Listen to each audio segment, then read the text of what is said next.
Welcome back, everybody, to Cool's Interviews. We got a fun show for you tonight as we do a first of its kind interview tonight, and that's with a magician. We got Jim Saylor here who's going to talk all about magic.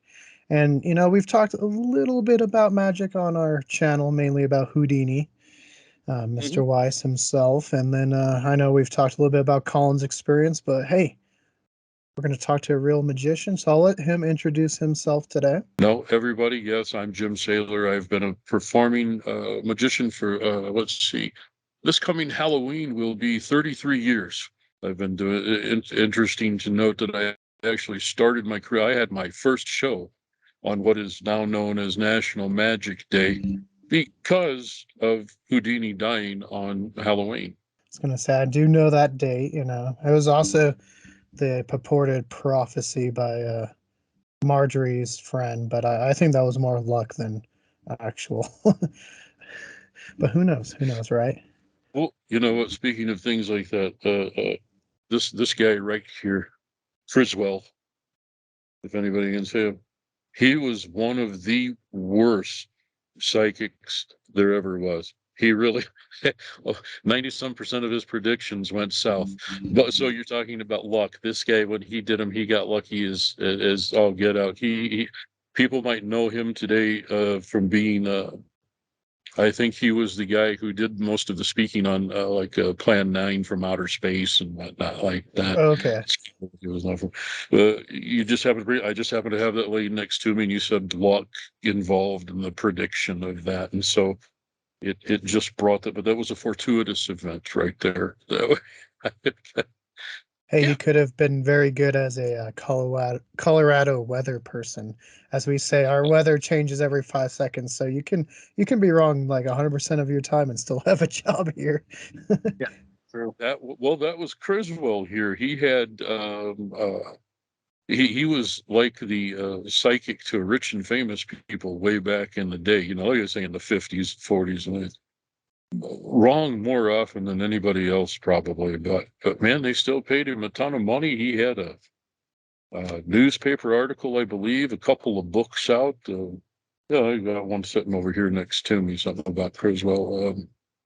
But yeah, he was not good. But I know what you mean about the weather. I'm originally from Northern Illinois. Uh, my father used to say he'd have better luck just, throwing a dart at a dartboard, picking up rain, snow, sleet, whatever, sign. And he was right most of the time. Right. I just tell people, look out your window, and that's what you got. Right. At least to the walk to the car, right? At least you know what you're in for. Yes, yes, yes. After that, it's all up for grabs. Yes, exactly. So I So, know you said you've been doing this a while. What really got you interested in magic? Like, what was that spark? Was it a show? Was it a performer? Was it a book? Like, what got you there? probably a number of things. I mean, like a lot of kids, when I was about 9 or 10 years old, I read there was a biography out on Houdini, written by Harold Kellogg, and I read that. I think that was in our school library, and I read that as a young child, and I thought, wow, that stuff sounds really cool. Being able to get out of all of those things, and of course, I think I had a little magic kit when I was a child. My father had a friend who could do a few card tricks and whatnot behind his bar in his tavern. Just little things like that. And then over time, like I say, I was born and raised in Northern Illinois. I did not know growing up. My town was so rural that just 30 minutes or so north of me was Rockford, Illinois, which had a really nice magic shop. Where in 1990 is where I first started learning to perform magic, by the way. Um, I did not know that about an hour and a half southwest of me was Magic Inc. in Chicago. I didn't know these things growing up. So kind of went by the wayside until I was, good Lord, in my 20s, I guess. And I remember as a kid seeing a few David Copperfield specials and Doug Henning was the big guy back in the day, along with Harry Blackstone Jr. I had seen a few local magic shows. where I live. Like, I grew up in a town that had about 1,500, 2,000 people when I was growing up, and it's not much larger than that right now. Uh, but what finally got me serious was, as a friend of mine, Halloween area, 1990, decided he needed a Halloween costume to go somewhere. He saw late night TV, a place advertised in Rockford.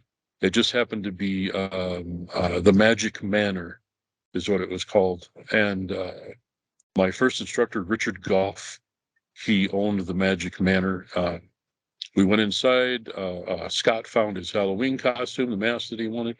And on the very back wall of the costume shop were all of these magic things that I saw, especially a placard or a rack of what looked like antique handcuffs on it. And I thought, all right, I've got to check this out. And that's what started it in 1990. So I started as an escape artist. I've done the upside down straight jackets. I've been in packing boxes and mail bags, et cetera, et cetera. So from there, it went on to doing parlor and stage kind of stuff, and then close up. And I still do all of those things. And I got into most recently, thanks to a man by the name of Ed Fowler, who is no longer with us. He went by the name of E. Raymond Carlisle. He was the first person to ever do the Houdini seance at the Magic Castle. First one. He ran it for years. And I became friends with him over Skype, over the internet, the last year or so of his life. And he was just a wonderful person, a great mentor, and he gave freely the information that he had. He said, one of the last things he said, Jim, I'm going to turn you into a mentalist if it's the last thing I do. And it was probably one of the last things that he ever did. He was doing that. Through him, I also met Richard Webster. I'm not sure if any of you have heard of Richard Webster. He is a psychic reader, mentalist in New Zealand. We talk quite often. He does Oracle of the Angel card readings on Facebook. He's great. He's got me doing it. It's because of him. If nobody minds a little plug here, that I wrote this. Oh yeah, I was gonna ask you about that. I saw that. Oh, okay. That's funny. Okay. Hey, look at that. We got some telepathy going on, right? That's it. That's exactly what it is. Richard also, Richard and Ed. This was the second book that I put out, Secrets of the Pendulum. But the one about chess readings was a first. There are no other books like that out there, to my knowledge. I was the guy who wrote the first one. All thanks to Richard Webster. Anyway, I think I've tangented off target because you were No, it's asking good. what got me started. It's fascinating. I enjoyed listening to it. So no, so And we'll kind Stan, of go back a little so bit though. uh, I go was ahead. just I was What do gonna you want to say ask? before I lose my questions, because Yeah. as you were talking, I was like, oh, there's a question I could ask. But like for me, like the first trick I ever learned was from my late Uncle Bill, and my dad showed me, but it was just that little ashtray trick, where you have a little ash and you put it, it's in this hand and then it travels into your other hand. What Okay. was So you said you started off as an escape artist. Was that like the first stuff you did, or did you learn tricks before that? Like, I learned some magic stuff before that, but my biggest interest was always escapes. So with escapes, I think the first thing I learned was thumb cuffs. Oddly enough, the odd thing is I cannot find my thumb cuffs, and it would be very hard for me to do escapes with no one here to put me in them. Of course, I mean my wife is here, but she's uninterested in my talking about this for the umpteenth thousandth time. So she has to hear it from me all the time talking about this. So she's in the back. Let me see. What would be what could I think of? Like I say, I remember as a kid, I would watch things like Doug Henning, and I would watch him do a coin roll, which, by the way, I've never been really good at. I'm so at doing a coin roll thing. but the escapes were always something that I enjoyed, and so that's what I got into mostly at first. And then I started learning about again Richard Goff. I mentioned him, uh, and he was my first magic instructor. And you'll see somebody show their bare hand like this, and boom, a card appears. Richard was probably the best at doing that I have ever seen. I mean, you would be standing there, and he could be having a conversation with you. You wouldn't see a thing, and all of a sudden, a card would appear. He'd make a half a deck of cards appear without you even realizing where anything is coming from.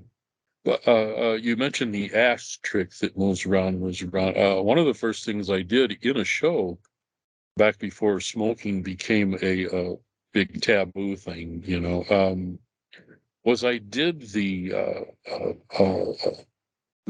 Houdini movie. The first, like, one of the first magic things you see is him doing a milk pitcher, Mhm. and making flowers appear, and then Bess's name on his arm in ashes.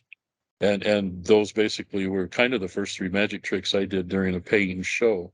Um, Funny thing about the first show was is I had the same day that I did the show, I had taken a magic lesson from Richard, and it was how to take a rope, cut it in two, put it back together, the knot's gone, everything, and it's restored into one piece.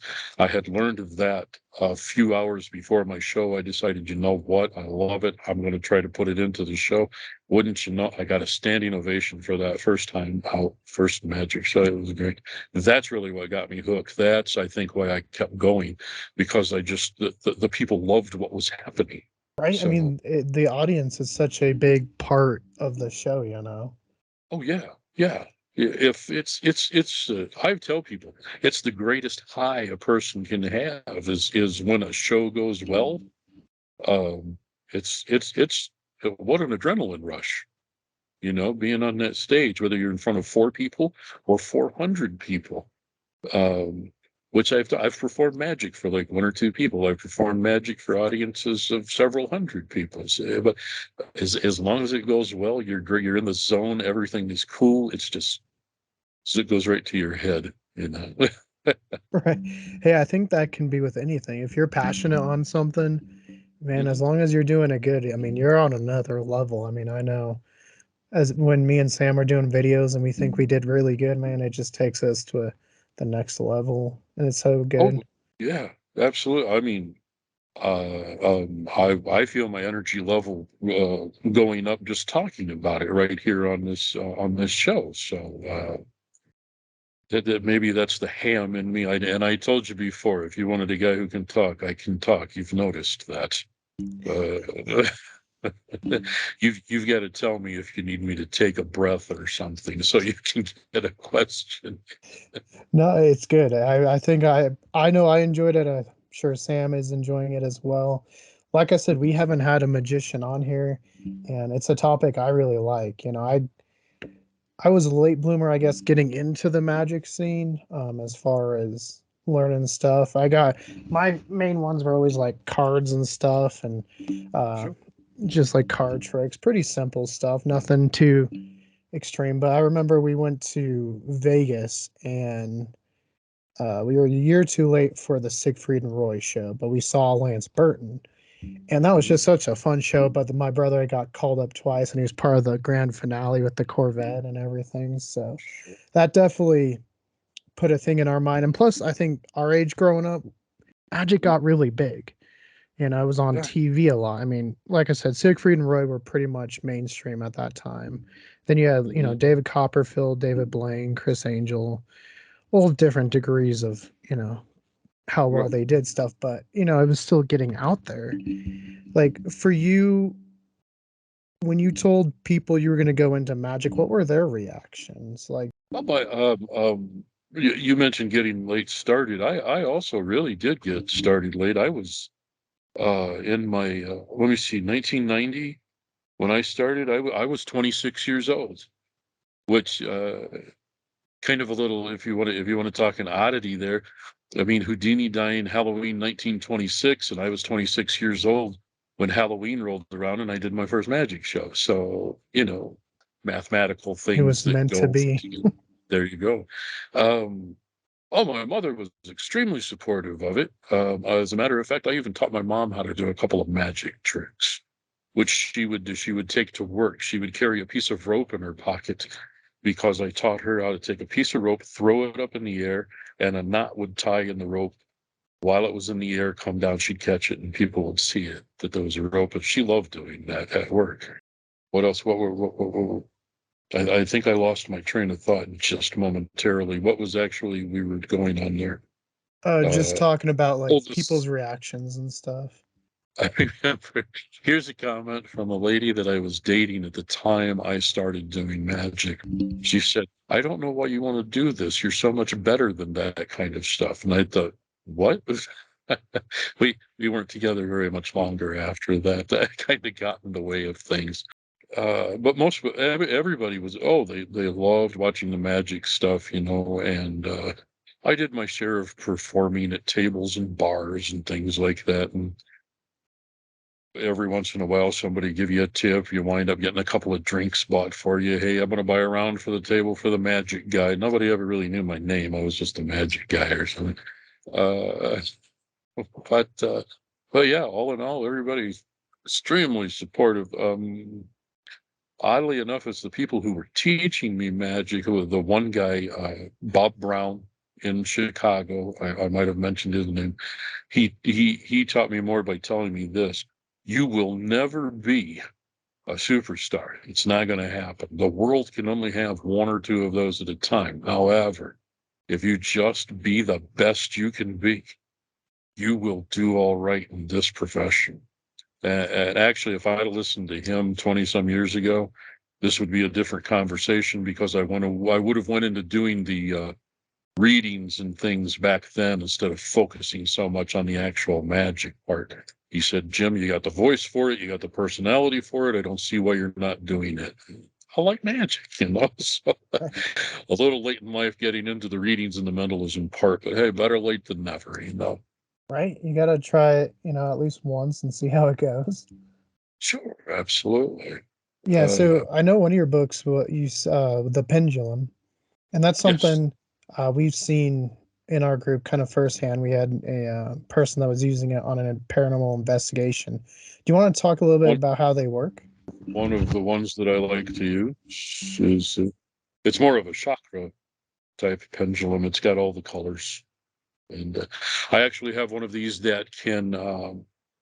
And I'm sorry I wasn't able to find it to go on here. I was looking for it. I have one that has all of the chakra colors, and basically it looks like it's circular. It almost looks like a stack of lifesavers Hmm. on here.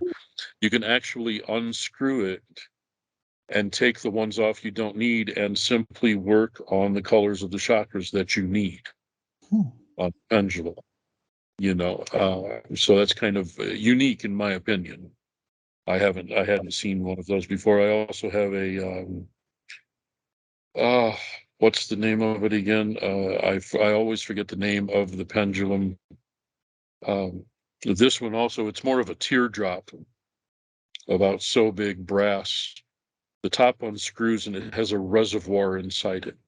Hmm. It would be something that Uri Geller might use. For instance, a long time ago, not too long ago, Uri had went to scrying for oil companies. He would work over a specific area of a map and tell people, and he would get paid big money, right or wrong, to tell people where he thought there would be an oil strike, where they might dig and find what they were looking for. And this pendulum that I'm talking about would be perfect for that because you would unscrew the top of it. You can pour in it what you're looking for. For instance, oil, if you're looking for oil, water, if you're looking for water.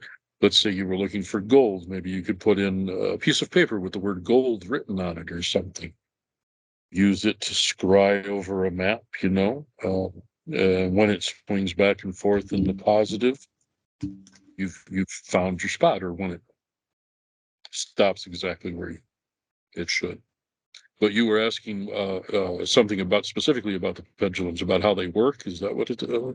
Yeah, because I know on one of our because we do paranormal investigations from time to time, and on one of Mhm. them there was a person that was using it. So I was just trying to get a better idea of how they were and how good they Well, were. again, if you don't mind my tipping the camera down here, because I'm using a notebook here, a small laptop computer, I'd have to angle this a bit differently. We have to back up, and I'm reaching down here for something that I need to. Oh no, that's not what I was looking for.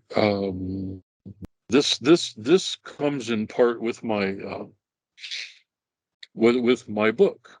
It goes into the book that I have, and on the back is a small chart. Basically, the pendulum, I've never understood it. The pendulum is, in essence, almost the same thing as a Ouija board. If you consider the pendulum as the planchette, and this is the board, it has, in essence, the same things. You have yes and you have no, you have maybe or uncertain. You can spell out words. You can do for past life. So you can do past life readings as well. You can find out how many lives you've had simply by using a pendulum, say over the numbers, or you could say, have I had more than so many? Yes, no, things like that. Uh, Let me tip this down. Let me grab the pendulum here. So do I want to use that one or do I want to use the other one? This is also one of my favorites. Believe it or not, I got this. You mentioned pendulums. You mentioned mentals. How they get involved. Do you all know the name Kreskin? Sounds familiar. Yeah. See, this is an 80-some-year-old man who was big time mentalist back in the day. He was always on Johnny Carson, David Letterman, Okay. doing psychic things. For instance, he would have somebody give him a $20 bill to say, I know it sounds like a magic setup. $20 bill, he'd have 5 different envelopes, pay envelopes, put the 21, have them all mixed up, one at a time, burn them. Come to the last envelope, not burn it, open it up, and there is the 20 inside. So he would do things like that. But he also had out an ESP game a long time ago. And this is the pendulum straight out of that. It's hard to see. It's just a little like egg shaped. It's one of my favorites. I love it. It's pretty accurate. I mean, let's see. You were talking about how they work. Let's tip this down a little bit if we can get this onto the. And I'll ask it a simple. I'll ask the pendulum a simple question. We started out about so far over that. Simple question: is my name Jim? And it should react fairly easily. Pretty strong yes response there. You can see my hand isn't moving, my arm isn't moving, the pendulum is just swinging by itself. Hmm. Okay. Okay. Now let's see. We'll stop it. Let's say, okay, am I talking to Richard Goff at this time? Uh, and it's giving me the no. Uh, as simple as that. And that's how you see this. Like I say, this pendulum is actually really, really responsive with me. Um, is that at least in part answer the question that you were wondering? Yeah, no, that was cool to Uh, see. how does it work? Some people talk about ideomotor responses, what you want, what you think it goes for. You know what I mean? Like power of positive thought and whatnot. Other people say they have no idea. I'll be perfectly honest with you. I can't say one way or the other most times. My personal opinion is this: if we're going to talk about things like this, we're talking about mentalism, we talk about paranormalism, we talk about past lives, we talk about this, that, and the other thing. All of these things are two things to me. They are a belief, of course, like most things are. And to me anyway, they are very personal. which is why a pendulum will sometimes not swing in the traditional, say, back and forth for a yes for somebody. They might get a circular response for a yes and a side to side for a no. I've seen it happen with a few people. Again, that's working personally for them. But most of the time it will be a back and forth as a yes, and I put those things in the book that I have over here. It answers, well, several of the questions that a person might have to ask. It's like I say, it's Secrets of the Pendulum will be it's a book that will answer most of your beginning questions. It doesn't get heavily into the like we were talking a minute ago, scrying for, as Uri Geller had done in the past. It talks a little bit about the old sex detector, if you've heard of that before. Basically, a pendulum, like a fishing weight on a string, and they would hold it over either farmers would hold it over an egg to see if it was going to be a rooster or a hen. And they started doing this like a party game sometimes in the 60s and 70s over an expectant mother's pregnant belly. Will it be a boy or a girl? Things like that. So it's been used for games. It's been used for more serious things. Once again, how does it work? I think that's personal. If you, it will do what you want it to do, and it might do it subconsciously. But then again, if you can actually keep your mind blank, it will also swing in a way, and you may not like the way it goes, but then that's why you ask deeper, further questions. Let's say you were asking, will I win the lottery? It swings no. Okay. Will I win the next lottery? Why won't I win? See, you can use follow-up questions all over the place. I'm sorry if I'm rambling, babbling, No, if it's I all haven't very answered the question interesting. exactly. My sister, she lives in Eastern Tennessee. Our family originally comes from Eastern Tennessee, so we have big belief system in a lot of these things. I mean, there's the Eastern Tennessee people are very well, not only are they very religious, they're also very superstitious. So she actually uses pendulums as well, and she has studied spiritual healing, things like this. And she asked me my opinion on questions she had asked a pendulum. She said one question she asked it didn't move, or it moved in a way she didn't expect, and I told her, well, it's not in the book. I actually forgot to put this part in the book. I said it may be that the pendulum doesn't know the answer right now, or it doesn't think you're ready to know. And that's always a possibility. If your pendulum is not moving, either the question is vague, or you're probably not exactly ready for the answer just quite yet. Like In I the said, famed you words want a of guy to talk? Jack I thought. Nicholson, right? What's that? I said in the famed Oh, words of Jack Nicholson, you can't handle the exactly. truth. Truth, So exactly. That's it. Yeah. I had one question, but I'm going to divert real quick because you're talking about Tennessee. And there's Yeah. a pretty famous case out there called the Bell Witch. Like, have you looked into that? And, like, what are your thoughts on that if you have? Well, I haven't. I really haven't looked into that too much. But you know, tell you what, things like that. Bless you. If it was a sneeze, it looked like one. It was That was.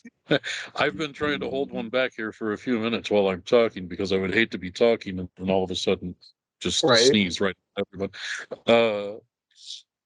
Uh, I have not, but um, those are things that I do look into from time to time. I mean, like I grew up in the late 60s, early and mid 70s thing. And so it was a big time for things like that. For instance, you've spoken with Bill and Jackie Kuslis, who are friends of mine from Illinois. Bill and I were friends when we were teenagers. Oh, Uh, really? yeah, I even performed a magic show for his daughter back in 1990 something or other. I had been performing too long, from the magic show for his young daughter, who is now, of course, an adult. And Bill and Jackie, of course, wrote about the Mothman. And once again, it's in the general area. We're talking about Eastern Tennessee, so we're going to talk about West Virginia and things like that. And it seems that there does seem to be a localized in the Appalachian part of the country where a lot of these things happen. And so I grew up with the stories of, again, the witches, the Bigfoot sightings, the Mothman stuff, the Jersey Devil, all of these things were fascinating me, and part of what led to my interest in these kind of things, of course. Now I may have gotten off topic again because you asked what my if I had looked into the Bell Witch. No, not specifically that one. I have not, so I can answer that one more briefly. But right now I am reading Bill's book about the Mothman tragedy that he wrote. It's a very, very interesting book. Mhm. By the way, what you all already know that, of course. Yeah, no, I read that one, and I enjoyed our conversation because we connected, I think. I mean, he's Greek, my dad's side's Greek, so that was fun. And then obviously they're from Chicago, and so we connected on a lot of things. So yeah, no, they're great, and no, that's fascinating. All the little ties. Yeah, I did not know that before we started talking. Oh, about me and Bill? Yeah. Oh yeah, yeah. We used to run around yeah, like I say, back in the late 70s and whatnot, and back when it was all about smoking, driving Mustangs, things like way back in the day. I mean, we both come from the same little area. Bill still lives there, Sycamore, Illinois, which has grown a lot more than Genoa. We were just like 7 miles Mhm. away from it. My wife went to school with Bill. Oh, really? Oh yeah, yeah, they were same class, and so it was, like I said, it was a very small area. We would do things like going to video arcades. There was one roller rinks back in the 70s, early things like that. Before we got into doing the sort of things that we're talking about now. Yeah, Right. Yeah. Do you know where Justice, Illinois is then? Justice. Yeah, and like Um, Argo, the school Argo. I can't. I can't think of where it was, which is surprising because I used to be all over the state of Illinois at one time. What part of Illinois is that in? It should be closer to Chicago. Closer to Chicago, then I'm sure I know where it is. I just can't remember it because I used to go to, like I said, it'll bring us back to the magic stuff. Magic Inc. in Chicago. I was there pretty much at least once or twice a month. So, all over that area of Illinois. I mean, like I said, I grew up just an hour and a half outside of Chicago. So, Yeah, no, our buddy Scotty's from Justice, and he has similar stories going around with the cars to the little car stops, and oh, yeah, right. it's fun. My family was all from like actual like downtown Chicago. They had a restaurant on Clark Street back in the Oh, okay. 30s, and Sure. Well, yeah, if they were from Chicago, then were you there when Shulian's Magic Restaurant was there? I wasn't, no. No, okay, it closed down several years ago. I think they opened it back up again. It had been one of the first magic restaurants, at least in the Chicago area. I mean, that's basically where bar magic was born and raised in Chicago. Matt Shulian with his restaurant. They were German, of course, and had some great German food in that place. And people, I would go there. Friends of mine would go there. I mean, Jay Marshall, who I knew that ran Magic Inc. He and his wife were there from time to time too, as well. It was just a great place to go. People sit around, magic at the bar. A guy who would come to your table after dinner was already eating. They did that on purpose, of course, because they want you to dine first, and then your entertainment comes directly to your table, and he does the magic right there in front of your face. It was a Chicago landmark, and they sold the business a long time ago. Like I say, I think it reopened as a magic restaurant again, but I haven't been there in quite some time. Yeah, I'll have to look that up because I know I've taken like Sam and our group to Chicago and at least got them to like Harry Caray's and the Sears Tower and stuff like that. So, Oh yeah, yeah, absolutely. The Water Tower place. I think it's the only mhm. place that's still there from the original building from Chicago. It survived the fire because, if I remember correctly, it was made out of limestone and it just didn't burn. That's something completely off topic, but we are talking about Chicago, so we have to talk about that. We have to talk about pizza and we have to talk about Chicago dogs. Those are the Mhm. things. Those- that I am sorry to say you will not find in the state of Arizona, no matter what anybody says. They're not here. They just are not. Well, something similar maybe next to where the Cubs train for spring training. And we do have a couple of Portillos out there, but I still got to drive an hour and a half to get one. So it's a little disappointing. Yeah, no, we were pretty lucky here in Castle Rock. We have a pizza place. It used to be owned by Mr. Granelli, but he's from Chicago, and so really good Chicago style pizza. It's still pretty good, but he's sold it to actually a family friend of ours. But yeah, Oh, still, okay. so we're a little lucky that way. We have something that that comes a little bit close at least. Well, you can see signs of people that are putting up Chicago style pizza, but you can go in and eat it until they're not really sure what Chicago style pizza is all about. Yeah, They think they know. yeah, yeah. I've seen it before. Kind of getting back to magic. I have this little pamphlet, The Wizard. Mhm. This one's from Okay. 1910 with Houdini. But I mean, do you guys still have like the wizard going around, or is it like more digital now, or like how does that go on? Like as far as Oh, communication between different magicians? a lot of things have of course went digital. I mean, you can still get magic magazines. You can get them shipped to you, but many of them are the International Brotherhood of Magicians has theirs. The Society of American Magicians has theirs. You can get both hard copies, and you can get, I believe, does the International Brotherhood of Magicians have a digital edition? I cannot remember for sure. We are magic deprived to an extent in the state of Arizona. Not a lot of club activity out here. Again, unless you get into the valley, there's some things in the Phoenix area, but I'm north of that. I can't even think of a single magic shop out here anymore. Maybe somewhere around Tucson. You'd have to go pretty far south. There used to be one, but no, most of the things have been digitized, and some of them no longer exist. I don't believe, again, the wizard. If I'm not mistaken, that one is of course no longer around. You have Mum. What is the one for the International Brotherhood of Magicians? Man, it escapes me, and I feel so bad about that because they're the ones that gave me a nice write up on my chess reading book too. That's I shouldn't be forgetting the name of those things. Uh, but your question being, do we get them? You can still get a few. Uh, Most of the time, you'll need to either belong to one of the magical societies, or you can find old copies on places like eBay, Amazon, things like that. Uh, library.com, Library library.com is a site that has a ton of books, specifically though that you can find in the magic category, and you can find things like Mum, Magic. There was one out there just called Magic, and you can find out some of them are kind of pricey, even as PDFs. But if you want information, they would be well worth looking into.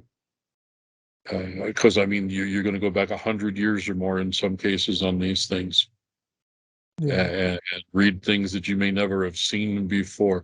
I'm one of those guys who I like keeping things simple, and I like and I like going back. I'm not one of those people who will do the most modern of effects. Everybody wants to buy the newest thing. That's not me. I'm the guy who will shun the newest thing and go back in time a bit.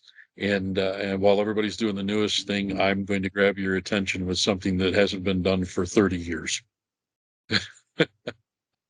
Hey, I mean, it works. We sometimes with our videos, we're like, should we do it? I mean, so many people have done it. But and it seems like an old topic. We'll throw up a video and it just does so well because I guess people want to learn more, but they're so tired of seeing the same old, same old. It's we say it in magic. It's always new to someone. Hmm. Um, let's do this again. We're talking Okay. about magic a little bit. Let's do this. I have been doing this for over 30 years.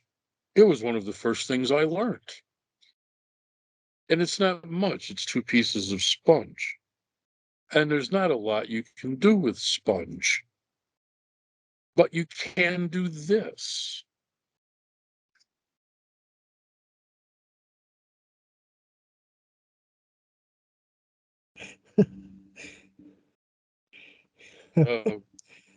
No, that works out as a 10-step routine when I did it. If you were here, I would have you helping me with this. But I used to practice it as a 10-step routine. And it's something like this: 1, 2, 3, 4, 5, 6, 7, 8, 9, and 10, like so. I don't know. Like I say, I've been doing that for over 30 years, and it's something that people seem to really enjoy. If I can even get a little smile on somebody's face, Sam's proven my point. Because when I did it first, I thought I saw a little bit of a grin there on his face when he saw that, and you too, of course, speaking. But and it's something so simple. It's something so easy to start with. But I will do that any day of the week. You've got people that are practicing making moves that go this way and through the arm and out the shoulder. No. Simple. That's what I've looked for. Obviously, magic's really big. A lot of people have been doing it, but if you were to build a Mount Rushmore of magicians, like who would be on it? That's a good question. Because now I got to talk about would it be people that I personally knew, or just let's see, who would be on it? I mean, Teddy got on the Mount Rushmore because he knew the artist, so you could at least put one on there, right? Right. I would not put me on there because there's no way. I used a good friend of mine who died last October, as a matter of fact, Earl Nelson. He was another Magic Castle in Los Angeles guy. Uh, have you heard of Di Vernon, the professor? Mm-hmm. He was like the person who was in from the beginning, day one of the Magic Castle in LA. People came there to study with Vernon, the professor. Earl quite literally sat at Vernon's right hand side. I mean, if you were in the castle, you saw the professor here, Earl was here on his right hand side. That's how close he was in studying. That's how good Earl was. Earl was one of only 2 people to be named magician in residence at the Magic Castle. He performed at Caesar's Magical Empire. He had done television. He had done movies. Traveled the world performing, and he retired to out here to nowhere, Arizona, and we became friends for about 12, 13 years. He would be somebody I think that I would put up there. I used to tell him, I said, Earl, I'm not sure exactly why we're friends. My performance isn't as good as yours, my technical ability, but I can entertain the hell out of almost anybody. If they if they're wanting to be entertained, I'm the guy. And he said, "Well, your knowledge base is pretty good, and you do a great performance. So entertainment wise, um, so no, I would not include me on that. I think Earl would go up there, and of course Houdini would go up there. I would say somebody like Lance Burton, of course. Lance Burton is very good, very good. He was a friend of Earl's as well. Who else? Who else? Let's think. See, I would have to put people like I said, like E. Raymond Carlisle, Ed Fowler, because I mean, he was it would be people that no one had ever heard of, some of them. Because I've mentioned this before. I might have mentioned it in the email that we had going back and forth. I know some of the greatest magicians you've never heard of. And it's true. These guys are phenomenal in their fields. And it's just that we practice in a more localized field. We're not out there because you only get that 1 or 2 superstars out there that people know about. Uh, uh, David Blaine might go up there for one reason only. Balloons. Because he did something that no one else had done. Mm-hmm. He took his magic to a whole different community. He went into, for instance, sides of town that most people wouldn't go to, the poorer sides of town, because people want to, when they're performing, they want to get money for what they're doing, right? David went to people who rarely ever get the opportunity to see magic, especially live, right in front of him.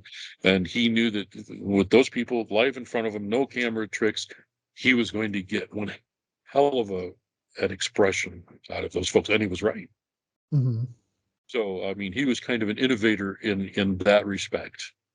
There's a few names, to throw out there. Blackstone. Blackstone was, big, either junior or senior. Did Here's you a ever guy see that a Siegfried and Roy show? no, I never did get a chance to see their show. I did not. I saw basically, clips of their shows, and maybe if they had small sections of it on a television special or something. But I never did get to go to see one of their shows.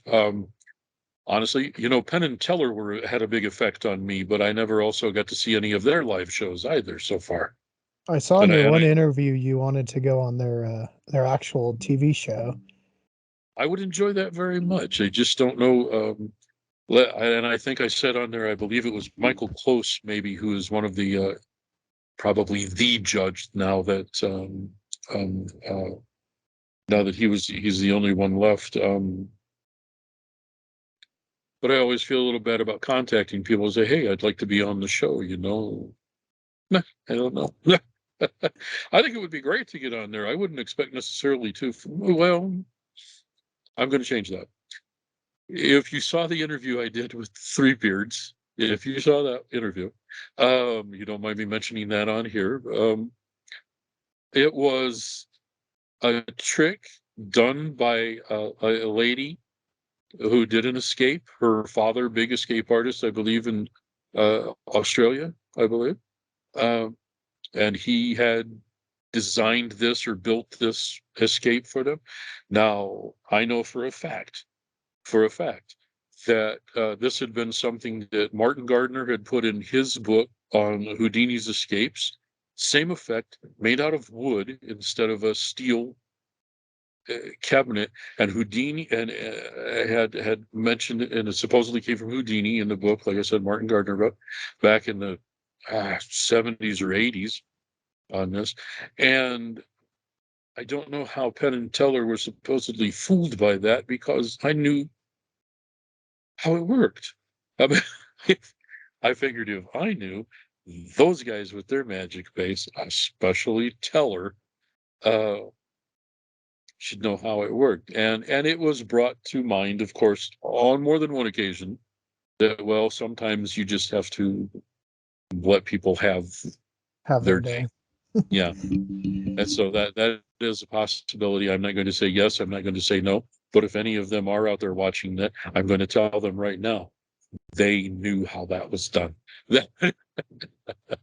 Yeah, I I'll put forgot that to out there. mention Penn and Teller earlier, but yeah, they're really good too. I enjoy watching their shows, and yeah, I know Copperfield was pretty big. I just got his book, The History of Mhm. Magic, and then I know Chris Angel was big, but that's a different type of magic. Though I have seen a stage show, which is more, I guess, in line with traditional Las Vegas magic stage shows. But Lance Burton was fantastic, like you said. Yeah. Well, I can't remember what show I saw him on first. I saw him when he was, of course, it was probably in the 1980s. It was it on a Houdini special? I cannot remember. It's the first. If you want to talk about Houdini, there are two people right now. Um, there would be a third. I would suggest Norman Bigelow, who passed several years ago, almost 10 years ago. He was one of the big time escape artists back in the 70s and 80s. Mario Manzini is out there still to this day. He's in his 70s, and he's got a knowledge base that's second to none on Houdini. Um, Dean Gunnarsson, Canadian escape artist. Um, he's my age, and he's been doing escapes since he was probably in his 20s as well, but more hardcore than what I have in the past. He would really be a font of information to get a hold of, and he's very receptive to talking with people on these things. He's got his own television show, or had it out there, some kind of Wild Escapes or something like that. Like I say, it's Canadian based, and uh, uh, geez, I tangented off again, but we were talking about Lance Burton. They were on the same show, I believe, is what my point was that I was getting at. Yeah, Lance, great. Never saw a live show of Lance's either, unfortunately, but maybe someday I'll get together with him. We'll do a little something. Who knows? Yeah. No, I'll say his live show was really good. We like I said earlier, we got to see that. My brother got to be on stage twice, because he'd pick out kids from the crowd, and Colin was the Right. lucky one that year, and just got to go on for the finale in the Corvette and disappear. Oh, Lance is great. Lance is great, and he does a thing every year about hosting kids magic camp every year, and they pick several youngsters, upwards of the age, I'd say from probably 10 or 12 up to about 15 or 17, something like that. And they do, I don't know if it's a week long, if it's a month long. I can't remember how long. I just saw it recently posted that it was happening again, and it's a magic camp. They get together, they learn all of this sort of stuff, and at the end of the camp, they do a performance. Every one of them does a performance, so that they learn an actual routines and a show to go through. And it's just a great thing to help kids learn, and keep magic alive. It's like we talked a little earlier. Magic goes through these resurgences. It has its peaks and its valleys, you know. And right now, I'm not sure which one we're on. I can't be sure if we're ebbing or flowing. I'm not sure which one's happening. Uh, but whatever it is, it's I'm always enjoying it myself.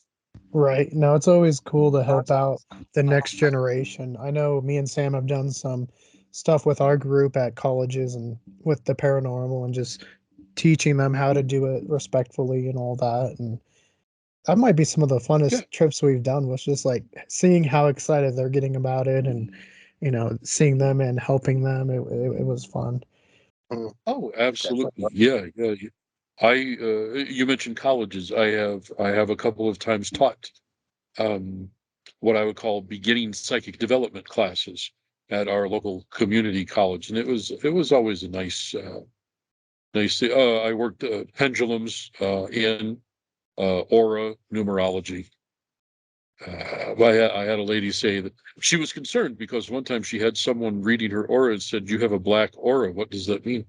And she never gave her a specific answer. I said, "It's not necessarily a negative thing. Um, Perhaps you were just feeling under the weather that day. Perhaps there was something on your mind that was affecting you. It doesn't mean anything bad. Don't put too much into it. It's the one thing I try to. It's like we were talking a little earlier. Um, all of these things are very personal to people, and the ones who are out there that will do a reading with a pendulum, and it means only one thing specifically, and that's it. It can't be anything else. Like when you find the death card in a tarot deck, right?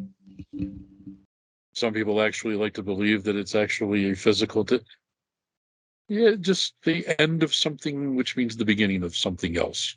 In general, and that's what I like to get people to look at. It's not always a 100% negative thing. You have your yin and yang, your positive and your negative, your feminine and masculine, blah blah blah, all that sort of stuff. So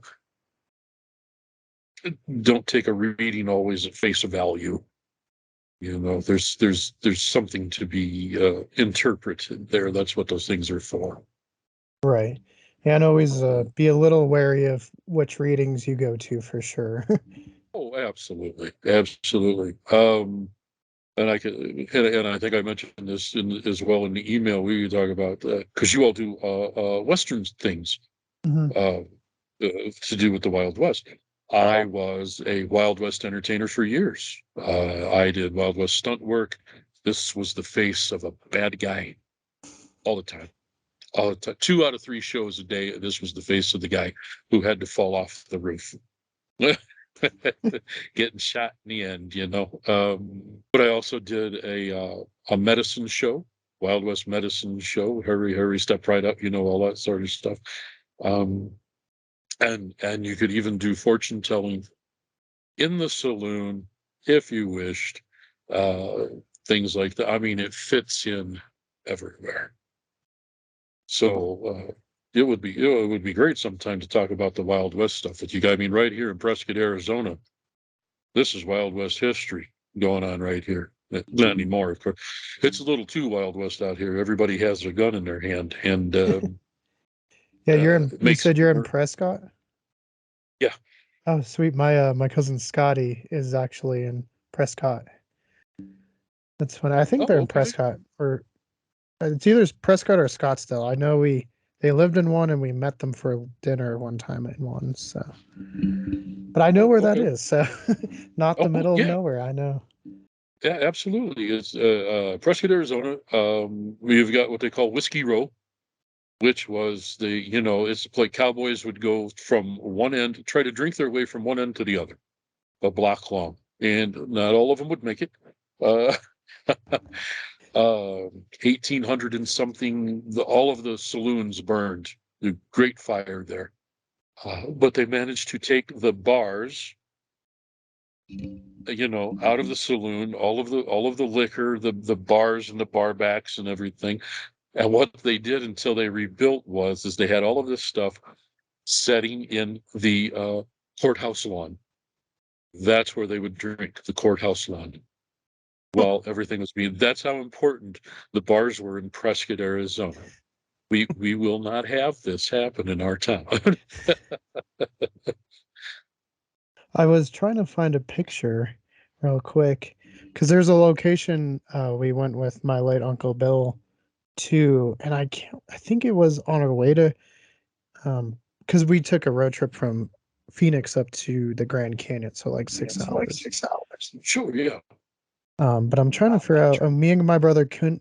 We can never remember the name of this place. I was hoping maybe since you're out there, you might know. Let me see if I can find a picture real quick. Well, I know it. This is the only picture I have on my phone, but they have like dollar bills all over the wall.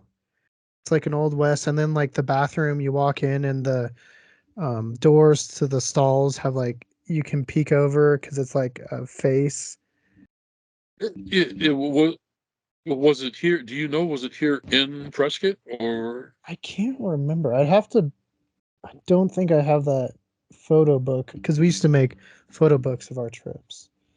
I can't remember. I'll have to get back to you on that one. One of the more one of the more famous places I can think of is, of course, the Palace Saloon up here in Prescott, which could be. I'm trying to remember because I do seem to recall a place that had the dollar bills all over the area, and of course, many of the Western places has the old West type swinging door look on a lot of stuff. I'm going to be 60 this year, and my bar frequenting days are behind me. Uh, so I couldn't tell you exactly one way or the other which place that might be. Not that I'm too old for drinking. I just did way more than my share when I was younger. When you play cowboy, you play cowboy. Let me tell you, that's that's part of the deal too. But I tried to. It could have been if it was in Prescott. It could have been the Palace. It could have been the Birdcage. But those are the two best known ones here in this area. But I couldn't say for sure just from the picture. Okay, yeah, I'll have to do some more research on that. But getting into magic again, since I also got off topic there, that's Oh, my that's all bad. right. Sorry. Obviously, Houdini's super famous, probably the Oh most yeah. well known of any magician, right? Illusionist, whatever you want to call Houdini. We've been working on a documentary about Houdini, mainly, like I said, focusing on this time of his life when he was going up against like the mediums and stuff, the Oh spiritualist yeah. movement in Marjorie, where we have our actor playing Houdini, and we went to some old theaters here in Colorado where he actually did shows and stuff. But Ed, do you want to talk a little bit of your knowledge on Houdini? And I know you talked about the movies because he's been in tons of movies.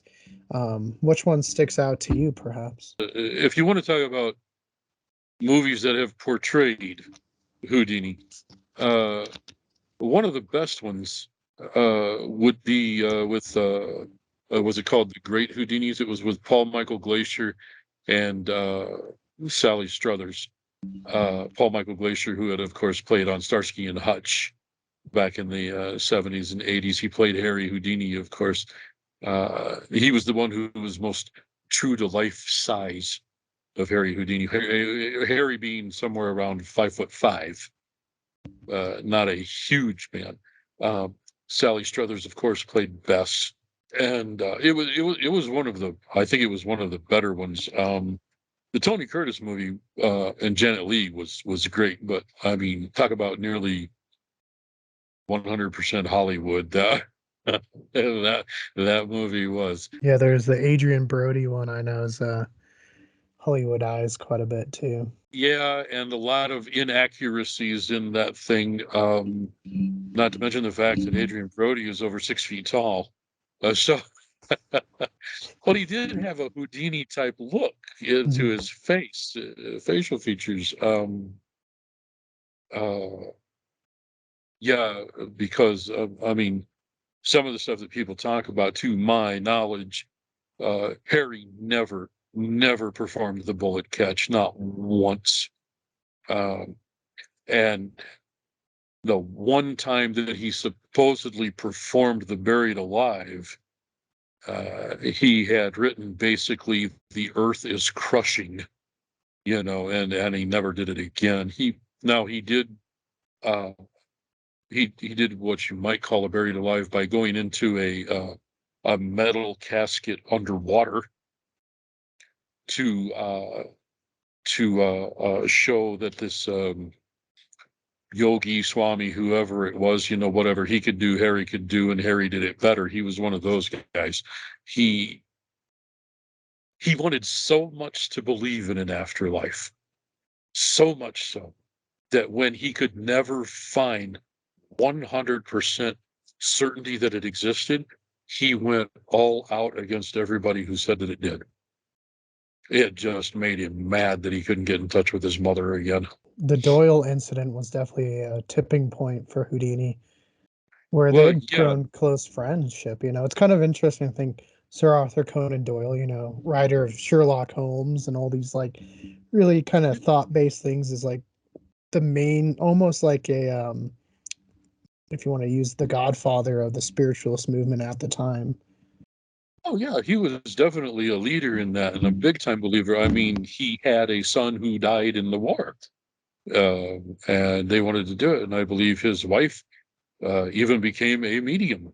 It was, as the story goes, he was so upset that even when his friend, especially, couldn't do it, or his friend's wife, that he just that was kind of the end for him and his belief. He figured that, okay, now this is somebody I personally know. These people, they wouldn't deliberately try to mess with me.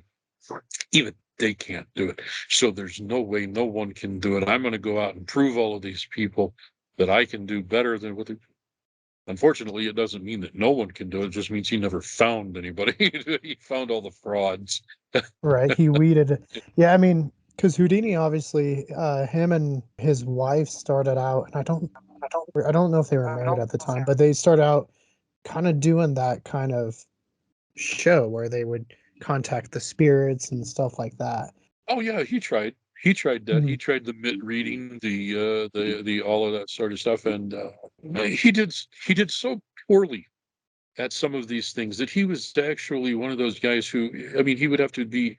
I think he was a toothpaste salesman at one point in time, simply to try to make ends meet.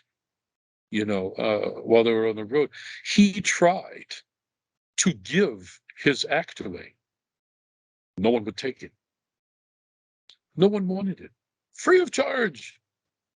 Small minuscule price. There were advertisements in newspapers, professional magic act for, nobody was interested. So, I mean, that shows you the kind of hardships that he went through trying to prove himself, in the beginning. Yeah, he worked I his don't, way up, and with Houdini, it seems like he was always like changing and evolving and trying to up himself. And at some point, you can't keep doing that, you know. Well, he wanted to be the best of the best. Of course, Houdini, according to the way the stories go, had an ego that was just unmatched by anyone. And there are always reported stories of this happening and that happening, and him trying to mess with other escape artists because he didn't want anybody stepping on his toes. You know, we can't prove one way or the other how if any of these things are true, but they do make for great stories. They really do. There are books out there written about Houdini by psychologists who this, that, and the other thing. Man, you know, I can't. There's no one alive. I mentioned Ed Fowler earlier, the first guy to do the Houdini seance. You want to talk about Houdini? Ed's father was one of Harry's last illusion builders. And this was before Ed was born. Ed was born in the early 1930s. Harry died in 1926. But his father had been like a tool and die guy for Harry Houdini. So that's how close it was. Ed's family was personal friends with Joseph Dunninger, who also, of course, knew Houdini. So we will talk about tie-ins all day on things like this, you know. So yes, Harry had big time ego, didn't want any of this. But the sad part is we just cannot be 100%. Even the things that Harry wrote in his own book or books can't be 100% sure. No, we just can't be 100% sure. Right, because he made the Houdini character. You know, Eric Weiss was who he was, but Yeah. we all know him for Houdini, and he made up his birth, which isn't true, and everyone kind of goes off that. And so who knows? Maybe his journals is written what he wants you to know. I mean, there's different things that people talk about. For instance, dislocating one's shoulder to escape from a straitjacket. I can tell you from personal trial and error. I have never tried to dislocate my shoulder. I would want to. It seems painful, and it's not necessary to escape a straitjacket. What you got to give him credit for is this: he was the first guy to put together the escape act. People had been doing escapes long before Houdini came into the picture as part of the spiritualists. The phony guys like the Davenport brothers, for instance. If you do any studying of Houdini, you got to include the Davenport brothers, you know, because he learned some of what he learned from them. And they were doing quote unquote escapes to do some of their spirit cabinet work, you know. I don't know exactly what it's. I'm tangenting again, of course, off of the Houdini thing. No, it's good. I It's was thinking of the straight jacket, and when we were filming Houdini, we had our Houdini actor out there in a straight jacket in the park because we were trying to make it look like New York, and luckily we have some old buildings down in Denver, and man, some of the looks you get. Luckily it was around Halloween, so people weren't too weirded out of what we were doing, but right, right. Well, you know, it's really odd. I mean, I had my 1990, somewhere between 1993 and 95, probably, is when I did the first suspended straitjacket again in DeKalb, Illinois. And that's where it was. It was for their festival that they had every summer. And Steppenwolf was playing in the beer garden. I remember it because I was hanging upside down thinking to myself, why am I not over in the beer garden listening to Steppenwolf having a nice, tall, cold, frosty, which is where I would have much rather been. But you're talking about the looks people get. I had like a couple of hundred people standing out there watching me do this because it had never been seen there before. And I don't think it's been seen there since I did it. I mean, how many fools are going to want to get thrust in a canvas overcoat and hauled upside down 5 stories above town and go, hey, look at me. I could die. I could. yeah, no, the straight jacket I've seen professional magicians not go so well, so you know, even today it's not a try. And I mean, people know, experts know what they're doing. But even sometimes they have some issues, you know. So I will not. I never have, and I will not. Other people have done it. I would never. I would do the upside down straitjacket again in a heartbeat. Need a little bit of practice. Need a little bit of shaping up again. I'm older, and let's just say I've outgrown my straitjacket. Um, i- in that respect, I would need a little toning and whatnot, but never have, never will. Set that rope on fire. And I mentioned Mario Manzini before. You mentioned things can happen, and they do. And Mario is one guy. He was doing his suspended from a helicopter with the rope on fire, and he didn't quite make it to the ground in time. Rope burned through, so he fell. He didn't fall from like 100 feet, may have been 10 or 20 feet, but that's still going to hurt. mhm. Trust an ex-stunt guy on how much even a 10 or 15-foot drop can hurt you. Now imagine you're hanging upside down in a straitjacket and you're kind of off kilter there, and all of a sudden you're falling, and you got to try to get your body in a position where you don't. There's a story about a guy who did that as well. He set the rope on fire. It burned through a little too fast. They didn't take into consideration how windy it was higher up than it was at ground level. His rope burned through faster than he thought he did, and he had to relearn everything from day one, walking, talking. He was engaged to be married. He forgot who his fiance was. Most everything he had to relearn from scratch. So Yeah, yes, to do that, no, that's not something I would ever consider. Never would, never did, never have, etc., etc. yeah. I know it can be dangerous. I know even Houdini had It's some not necessary. scrapes. Oh, sure, absolutely. Let's think. A lot of his movie stuff, of course, was again Hollywooded up. But yeah, you get into some tough spots. Norman Bigelow, I mentioned earlier, he gave me permission to do some of his escapes, and some of them I would put maybe one or two safety factors in. He did the doors of death, and in essence, I did a similar thing, but not the doors of death. Norman had a piece of wood that he was strapped to, and I mean from head to toe, ropes and chains and straps and things like that. And on this other side was a hinged door, if you will, that would close automatically when a certain time went up. And on the hinged door part that was going to snap shut were several dozen razor sharp knives. And if he didn't get out in time, wham, it closes on him, and it could be very dangerous. As a matter of fact, one or two times he didn't get out in time, and he sliced an ear, he got stabbed in the arm, things like that. So, your timing's a little off. Even I, in my version of it, where it was just, I was chained in from head to toe. Well, somebody had somehow gotten the chain behind my neck knotted up, and in order to get out, I had pull.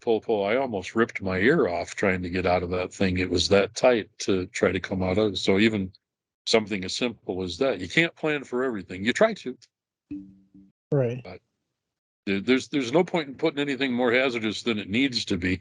It can look death defying and not really be death defying. That's just me. That's just me. Hey, you can always make it look good, you know. Great magicians know what they're doing, right?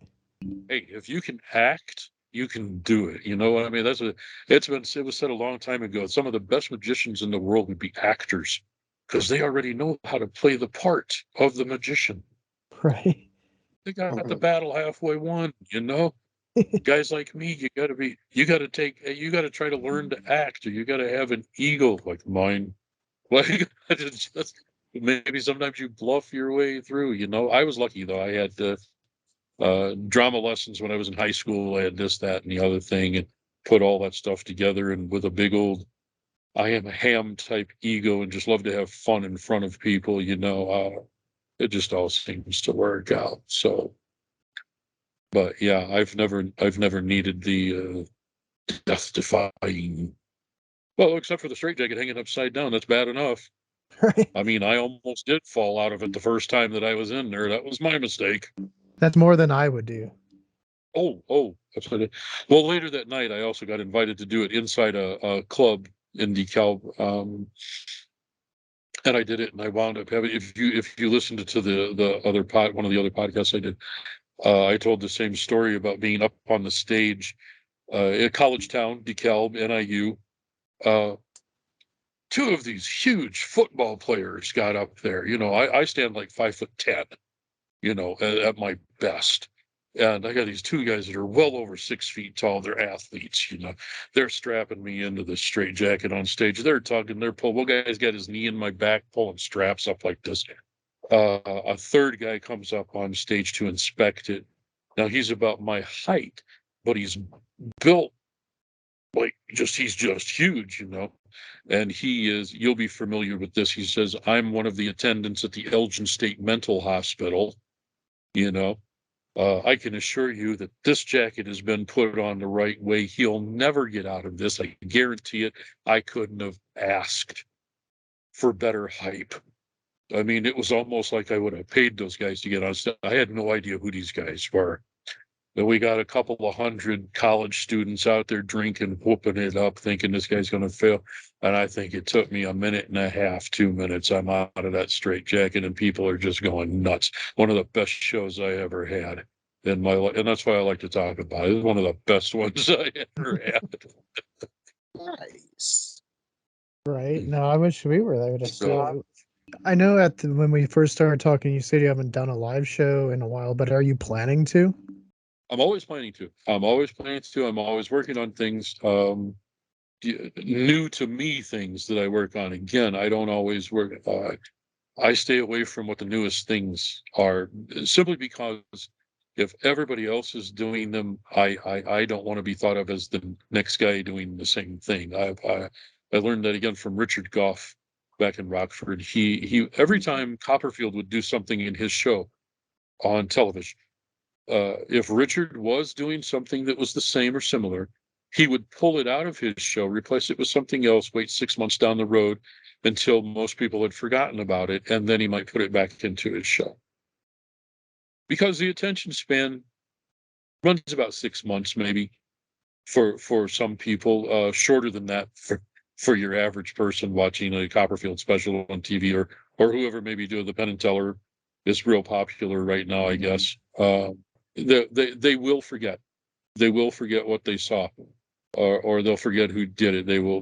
Oh, I kind of remember something like that on television. What exactly was it? Oh, did it happen this way? Blah, blah, blah. Well, I don't remember it like that, but that was pretty good. Something like that. So I never worried too much about the masked magician. Yeah, I was gonna You ask you guys as what were remember your him? opinions on that. I remember when that came out, we thought it was Chris Angel under there because he moved and Oh, talked a lot like Chris Angel, but it wasn't. I forget right. who it was. Valentino, something Hmm. like that. He wanted a payday. He got together with Fox. He was not doing well on his own. Like many, I mean, there's a lot of people out there that are like me that we perform here and there, but not always to the big bucks, to the big names, to the big this or that. But somehow he got together with Fox Network. I'll come on and I'll do this and I'll do that, and he was explaining things that either had multiple ways of doing it, so it wasn't really a huge deal that he was explaining a few things away, or it was magic that was so old no one was doing it anymore, or it was simply maybe being done out of a magic book that you might find at a library that your uncle would do for your birthday party, that kind of stuff. So he was exposing some secrets, but he wasn't exposing too many secrets that were actually being used at the time. There was talk about a lot of people being upset. They wanted to do him in, things like that. Personally, I never knew too many people who were that bothered by the guy because we knew he was just getting a payday. He was explaining away a few blah, blah, blah secrets. Life goes on. You know? Right. Yeah, no, and man, that came out at the same time. I think Blaine was pretty big, and Chris Angel was pretty big. So there's quite a few different magic shows on television, like weekly. And so that had to have been a big thing. And I don't know if any of the people that were on TV felt threatened or anything either. Like, do you think it was more like because you said it wasn't a lot of magicians were really too worried about it? It was most of your club guys, your small time who you'll see at a magic club, and I don't do too much magic club stuff anymore. One of the reasons, no, there's a lot of great guys that'll go to magic clubs. There really is, and there's a lot of reasons to attend magic meetings from time to time. But you will also find in there the guys who are just, I don't know how else to explain this. They go in there with the who's got the biggest wand competition. You know what I mean? Um, and if you're not doing it this way, then you're not doing it the right way. The kind of they're pretty close-minded about things, you know, and that's cool if that's the way they want to do things, but that's not how I like to do things. I'm one of those guys that if you ask me how something works, odds are I may tell you how it works. I'm not going to tell you in front of 1,000 people how it works necessarily, especially if it's something that I'm performing. Uh, but certain things, if you want to know, if you wanted to just say, for instance, do something for a child's grandchildren wedding, as and it's something like you want to learn something specific for a little event that you were doing or something, you know, and I have that knowledge. Yeah, sure, I'll tell you how to do it. I like to share information, not with just anybody, everybody, but I've got over 30 years of knowledge going on up here that if I don't get it out, it's going to die with me, you know. So Hey, help out the younger generation, right? I'm sure. true, absolutely. Have you taken Yeah, on any like apprentices, like, and have they gone on or to become like magicians or anything like that? Or I can't say for sure if they have or haven't. I've taught a few people here and there some stuff. Some kids, some adults. I know some of the adults are hobbyists, and it's a great thing to have magic as a hobby. Cool, and if you know that that's what you want to do, and you don't try to step from hobbyist to professional without the right type of training, that's a great thing. But I've taught people, like I say, some adults who go out and they perform for their family reunions, things like that, and they do really nice jobs of doing things. I have taught some kids before. I don't know if they've went on to do much of anything, and I hate to say it, but where I am is not a great area for magic. It really isn't. It doesn't seem to be. We had a magic club here when I first got to this area that uh, no longer exists because people just didn't seem interested.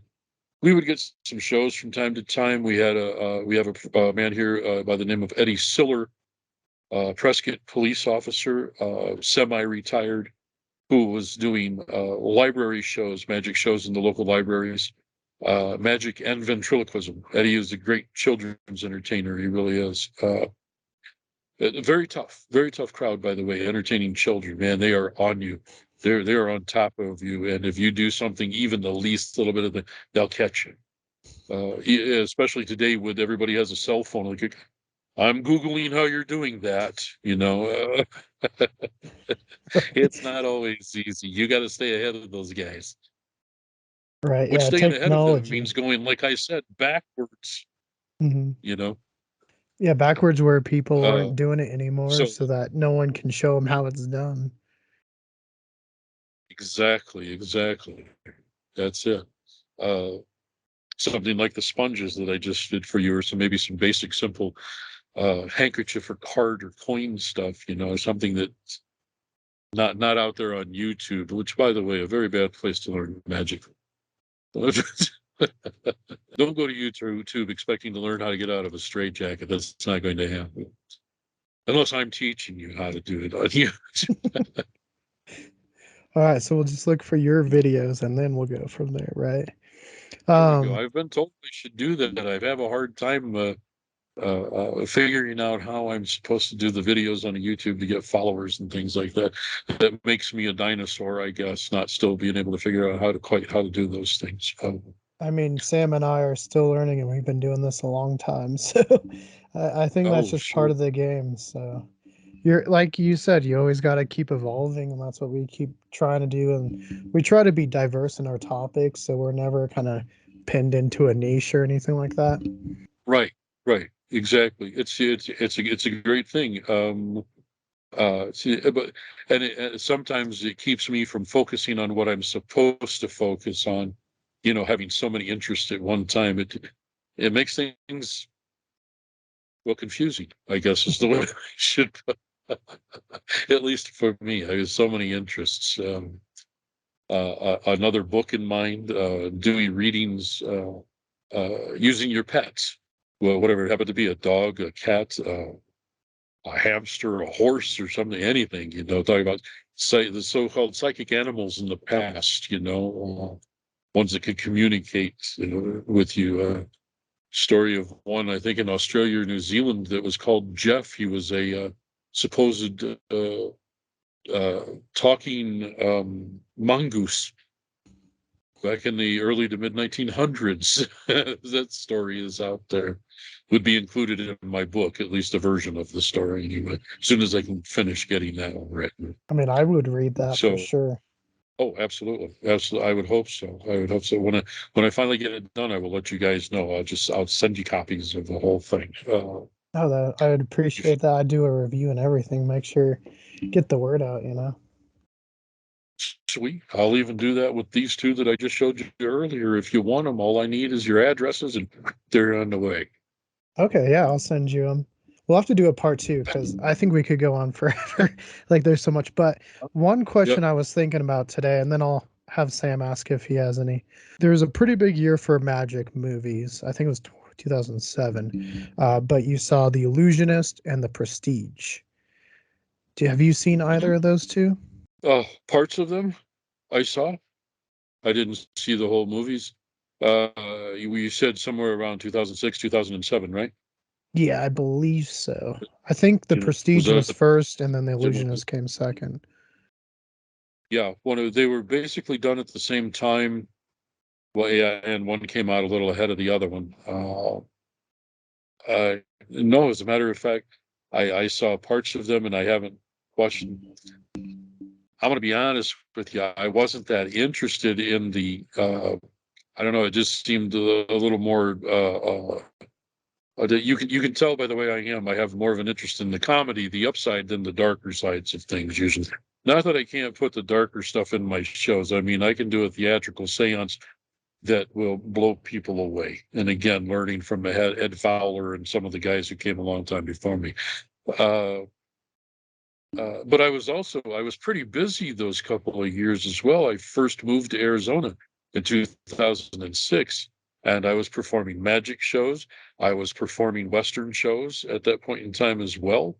Uh, I wasn't falling off of roofs at that point in time, but we were doing gunfights standing, and I was still being shot dead, of course, in most of them. Um, and I was doing a lot of performances at that time, so it was big down in the valley, in the Phoenix, the Mesa, the Tempe, Scottsdale area. There's a lot of entertainment going on at that time. Western festivals were happening where I've actually done magic for some of the old time Western stars who are now, many of them no longer with us. Some of the names would be Robert Fuller, Buck Taylor. These guys are still around.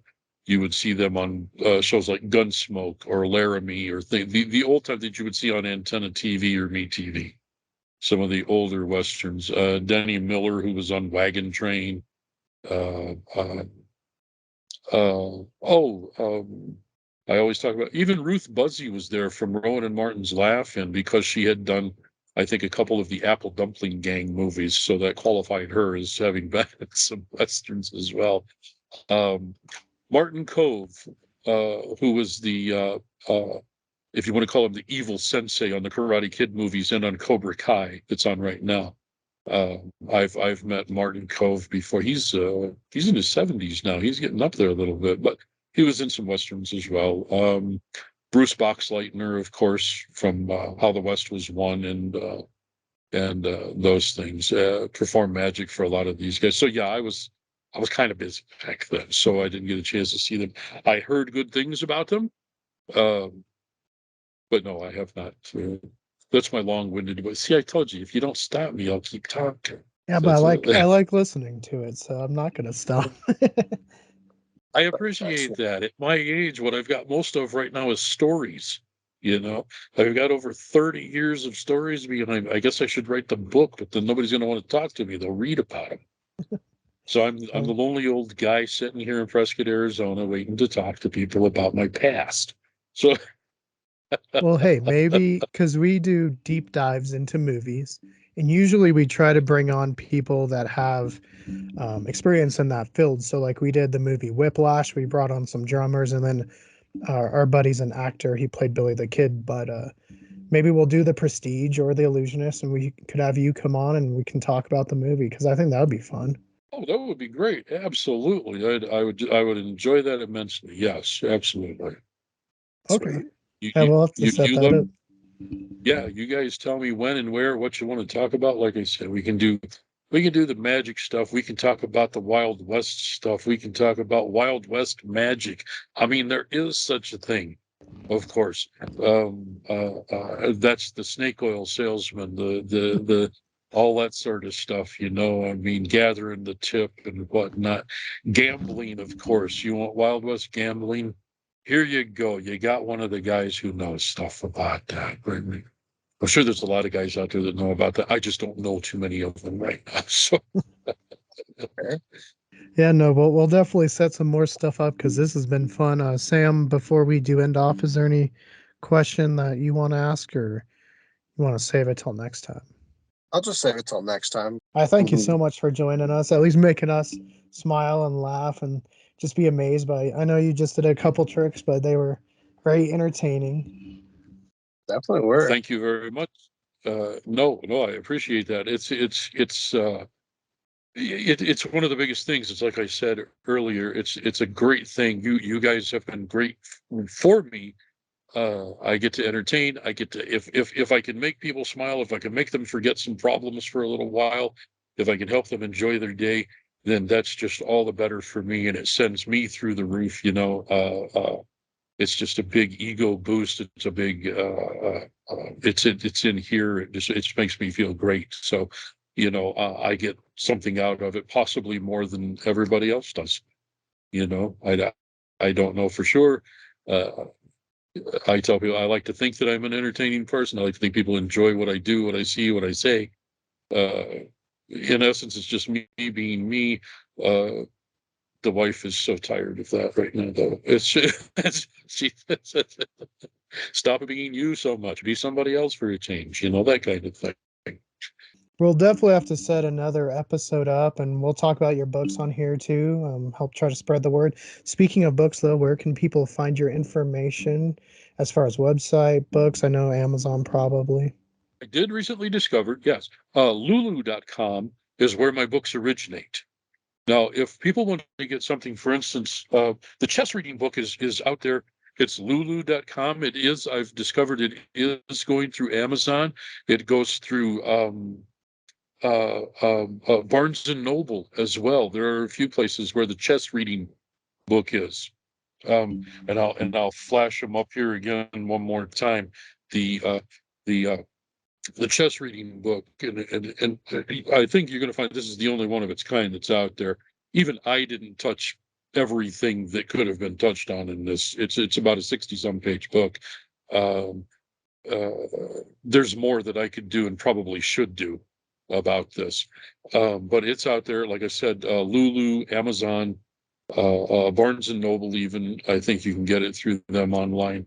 Um, if they want the Secrets of the Pendulum book, the best way to get it is actually through me. And that is because if you go to lulu.com or wherever else this could be included, you're simply going to get the book. And the book in and of itself is good.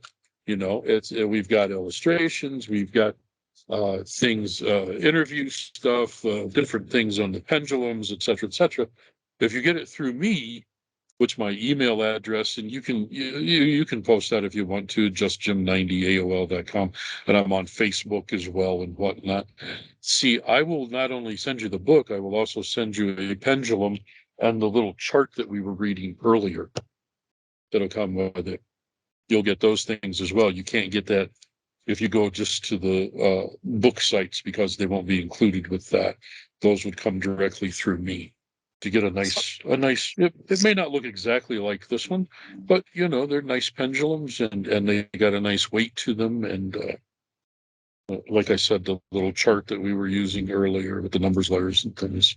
No, very cool. I know Sam's probably pretty excited. I can see it in his face about that one. So it's true. I've been noticing that all evening. Sam is he just can't keep his expressions to himself. Oh. 1, 2, 3. That's the joke grenades, guys. That's no, I know that's right up Sam's alley. So we'll definitely have to talk about that one on the channel for sure. Absolutely. Anytime you guys want to, it's been great doing this. And again, I don't want to keep you. I know we had talked about a little bit shorter show. Everybody's got things to do, and I do apologize for just, but that's what I do now. Thank you. All good. All good. No, you're good. Thank you so much for joining us, and we'll definitely be in contact because this was a lot of fun. Thanks, guys. I loved it. It was great being on here. I do appreciate it. Once again, Sam and I want to say a big thank you to Jim for joining us on this latest episode of Culz Interviews. Honestly, there was a ton going on this day, just outside in our personal lives, and this was a much needed just break from that. And you saw some really genuine smiles and laughter from us, and we just honestly had a wonderful time. And so, Jim, again, thank you for just helping brighten our days. We'll definitely be doing another one in the future, and make sure before then, though, there's those 2 awesome books. Go check the description below. Make sure you go, help support him, pick up those books. And like he said with the pendulum one, contact him and get it through him, because then you get the pendulum. So it makes more sense, right? But yeah, if you guys enjoyed this, we'll have some more Culz interviews upcoming. But you can always click that link to your left to see what we've done in the past. For more about what we're doing here at Culz Paranormal. We definitely got a lot of different topics. We just actually did a review of a pretty interesting Jurassic Park Chaos Effect inspired figure. Click the link to your right. And don't forget to hit that like, give us a subscribe, and let us know. Have you ever learned a magic trick before?